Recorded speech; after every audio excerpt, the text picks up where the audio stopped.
Hello. Let's discuss that in that Pokemon Direct.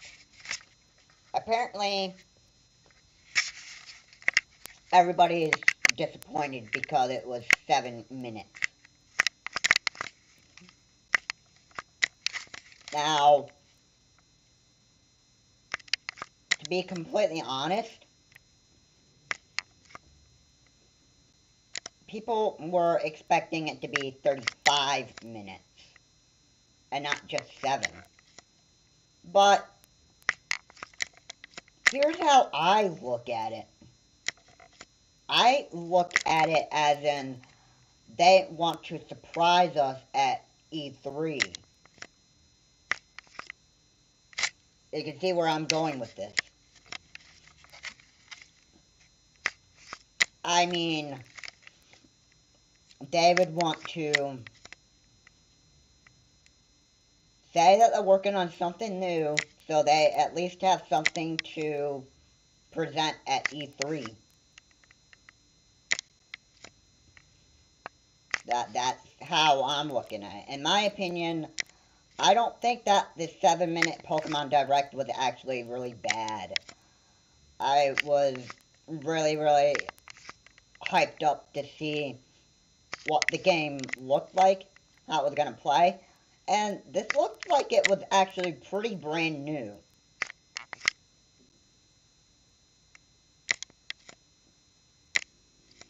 So, yeah, I'm very excited to see what the release date is.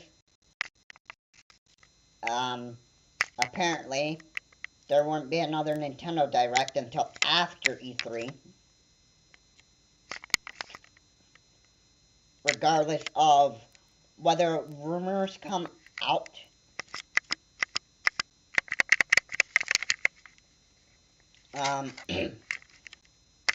Surely I wouldn't listen to rumors until the actual source or the company confirms that the rumor is true.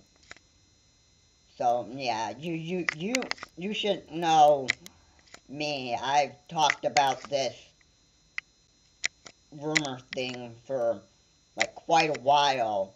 Like whenever I see rumors come up and that stuff, I normally don't listen to them because rumors, first off, can kind of be false, and I've said this in many of my videos.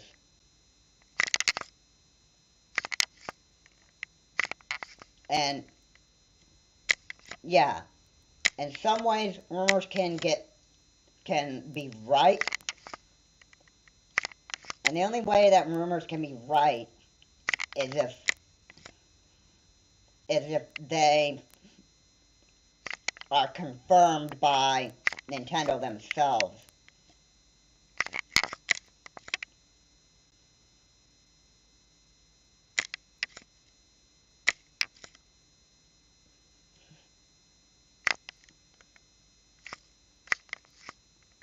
So, yeah. The only way that we're gonna get the release date of Pokemon Sword and Shield now is to wait for E3. I mean, all you can, like, whine and beg and complain that this Pokemon Direct wasn't as long as you expected it to. I mean, people have been expecting this to be about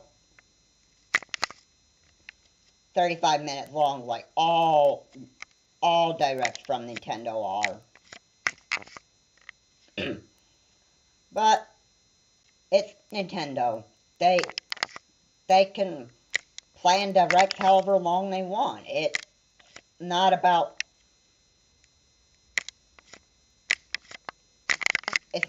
what you want in Nintendo Directs. Well, it's important about the customer and that stuff, but I think they like to try to create, like, new ideas here. and create games that the people want to play. That's what, that's pretty much what they do. They don't make games based on what the other people want, although they do happen to listen to people when it comes to Virtual Console. Doesn't mean that they're going to bring Virtual Console to the Switch. It just means that they're taking older games that they've made in the past, and they're like making a remix to them. Or a remake.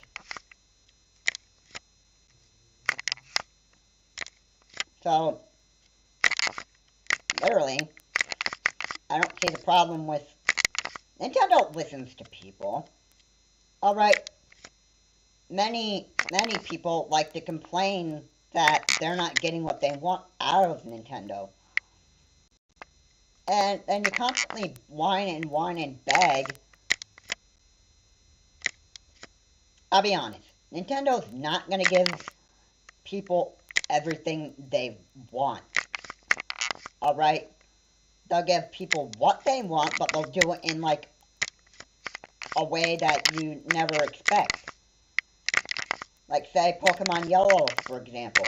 That turned out to be Let's Go Pikachu and Eevee. So, to me, that was like a Virtual Console game right there. But it wasn't really put on Virtual Console. It was Pokemon Yellow, but with added features. And to me, that surprised people. It sold very well. I liked what Nintendo did with Pokemon Let's Go Pikachu. And because of Pokemon Sword and Shield coming out, I just like playing the game more often. Because you know how the game's controls and stuff are gonna play. You play Pokemon for a while, and if you play Pokemon Let's Go Pikachu or Eevee, then you'd obviously know how Pokemon Sword and Shield's gonna play.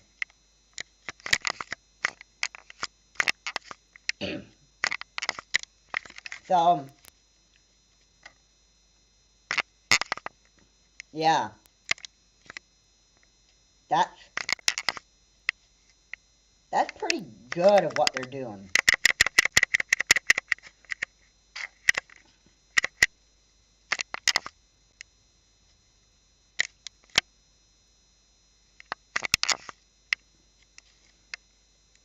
I have to say,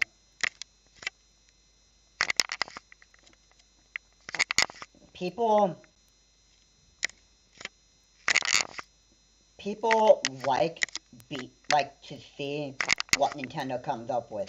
Even if it's not what they definitely want, it's still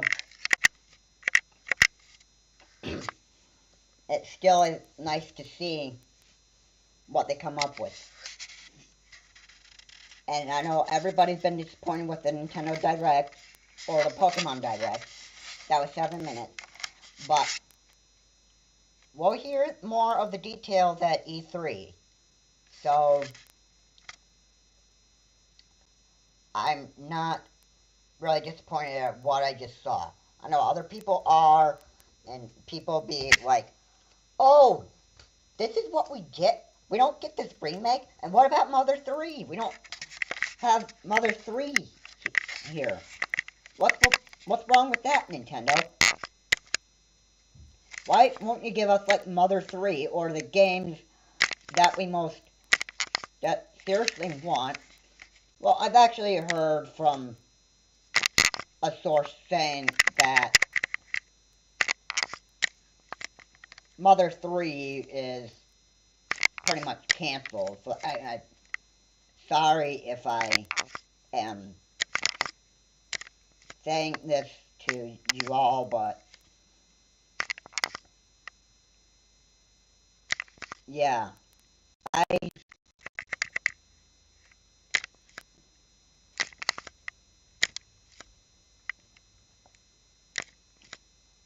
to notice that when people complain about the games that they're not getting and that stuff, and they constantly do that, I call them, like, you know, Nintendo fan babies. Or, yeah. I've even heard on YouTube that, well, this was on a Review Tech USA video, and Rich was talking about Virtual Console and what Nintendo, well, the video was titled, Nintendo Still Doesn't Understand Nintendo Switch Online. And he was reading a bunch of comments, and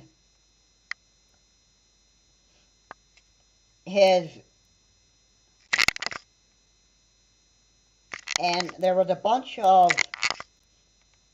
one comment that said, I will dislike every video from you, Nintendo, until you give us Mother 3 or Virtual Console.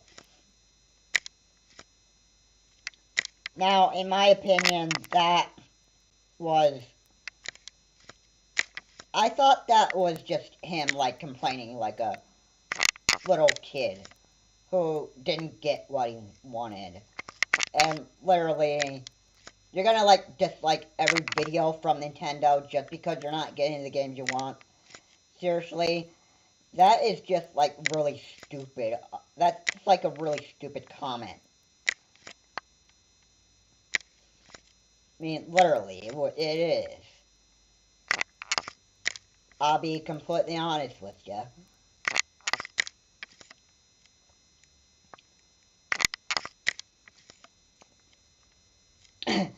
But, yeah. Nintendo listens. And they're not going to listen to the way everybody wants. But, in some kind of way, they will listen to you. Just not how you want it.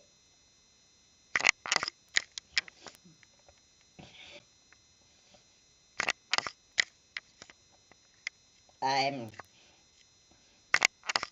pretty pleased with what Nintendo's doing. I'm really pleased with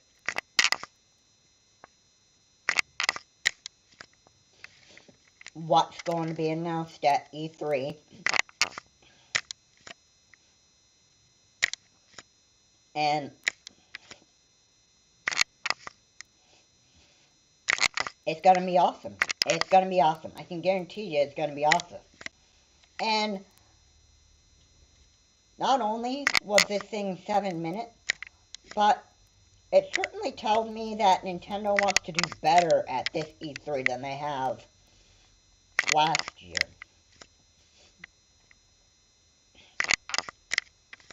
Because they only had like a short E3 that was like 35 minutes long. And most of it ended with Super Smash Bros. Ultimate. So it wasn't very big. It was just an announcement about Octopath Traveler and Super Smash Bros. Ultimate, and then a couple of, maybe a couple indie titles. But that was it. That was their E3. I don't call that an E3. I call that, like, you know, not planning out your E3 carefully. You know, E3s are supposed to last for, like, about an hour and a half. Something like that. In fact, even the E3s that they had back in the past, before 2018, were longer than 35 minutes. It was like they put on like a big show and hosted, like, they talked about what games were coming out in the future, and it was like an hour it was like an hour long.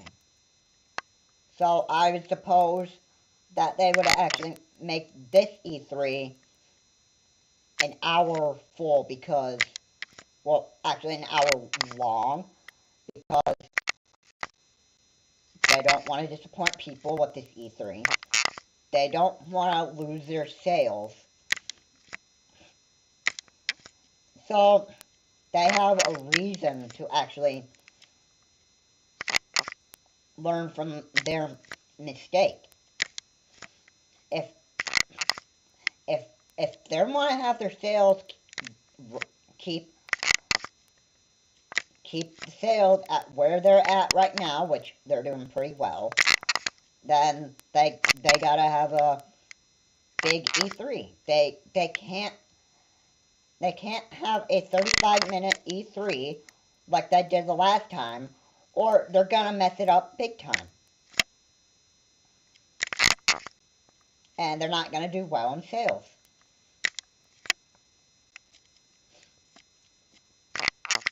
Nintendo's learning from their mistakes. They've already gave us this Pokemon Direct that was 7 minutes long, and it'll give them something to talk about at E3. So, literally, I don't see why everybody should complain, because I don't feel like it's necessary to complain about the stuff we're not getting right now, because E3 is around the corner and a lot of stuff is going to be announced there. So I would think twice before I start complaining.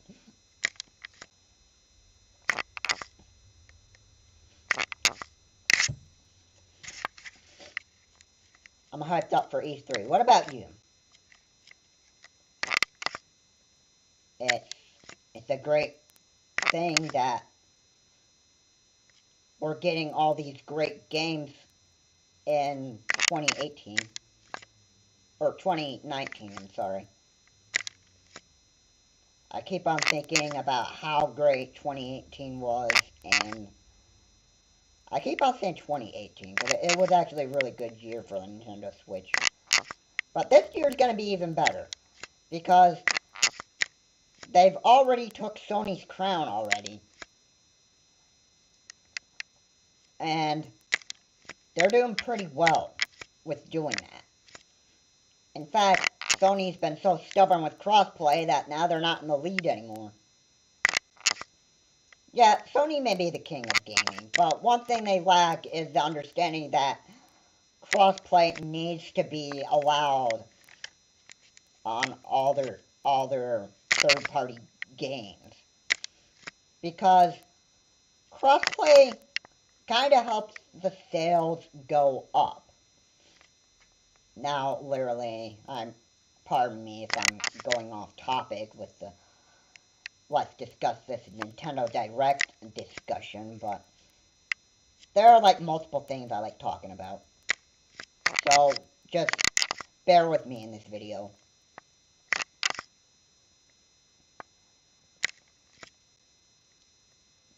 So, what could we expect at this E3? I know we're going to expect Pokemon Sword and Shield release date. And maybe details on Animal Crossing for the Switch, perhaps? I'd be very sure to expect that.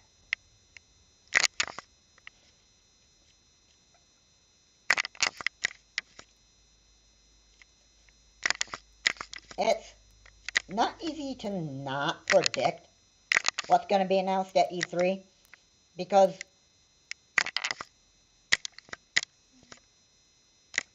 well, we could also be surprised.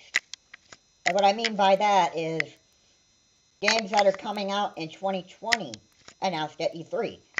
Just like, say for example, E3 of 2014. We had Pokemon Alpha Sapphire and Omega Ruby shown to us for the first time. And then it didn't come out until, like, October of that year. Something like that. And then, this is what, that game just blew fans away. It blew them away. Like, nobody expected a remake of Pokemon Johto. A Pokemon Ruby and Sapphire.